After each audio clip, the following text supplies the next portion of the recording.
एक ब्राह्मण ब्राह्मणी थे।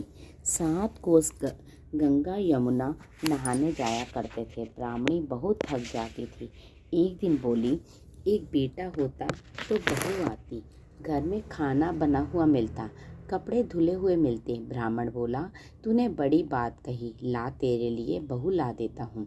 एक पोटली में चून बांध दे, उसमें थोड़ी सी मोहर और अशर्फी डाल दे। उसने पोटली बांध दी। ब्राह्मण चल दिया। कुछ दूर पर जमुना जी के किनारे लड़कियां अपने अपने मिट्टी के घर बनाकर खेल रही थी। उनमें से एक बोली, मैं तो अपना घर नहीं बिगाड़ती, मुझे तो रहने को चाहिएगा। ब्राह्मण को वही लड़की मन भा गई।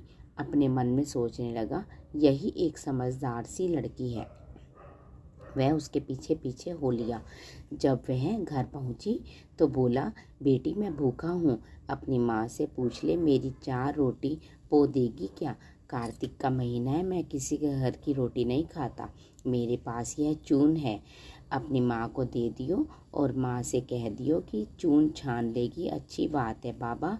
उसने अपनी माँ से कहा कि माँ, बाहर बाबा बैठा है, उसकी रोटी बना दो, आटा छान लेना। उसने आटा छाना, उसमें मोर अशर्फी निकली। वह बोली, इस जिसके आटे में इतनी मोर अशर्फी है, उसके घर में कितनी होगी। जब बाबा रोटी खाने बैठा, उसकी माँ बोली, बाबा तुम लड़के की सगाई करने जा रहे हो? बाबा कहने लगा कि मेरा लड़का तो काशी जी पढ़ने गया हुआ है, अगर तुम कहो तो खंडे कटारे से तुम्हारी लड़की को ब्याह के ले जाऊं। अच्छी बात है बाबा। वो ब्याह करके ले आया। आकर बोला, रामू की माँ, किवाड़ खोल, देख मैं तेरे लिए बहू लाया हूँ। बुढ़िया बोली, दुनिया तो बोली मारे, तू भी बोल मार दे, हमारे तो 7 जन्म भी बेटा नहीं है, तो बहू कहाँ से आएगी?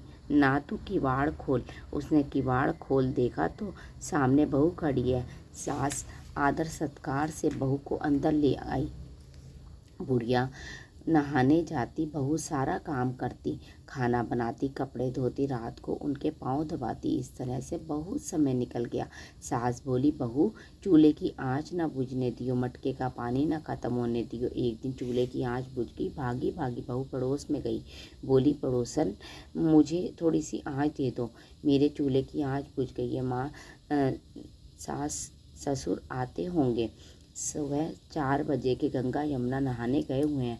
पड़ोसन ने कहा, तू तो बावली है, तुझे ये यूं ही उठाकर ले आए हैं, इनके तो 7 जन्म भी कोई बेटा नहीं है, तो बहू कहाँ से आएगी? बहू बोली, ना इनका बेटा तो काशी जी पढ़ने गया है। बोली, ना झूठ बोल रहे हैं। बोली, तो अब मैं क्या करूँ? उसने कहा, जली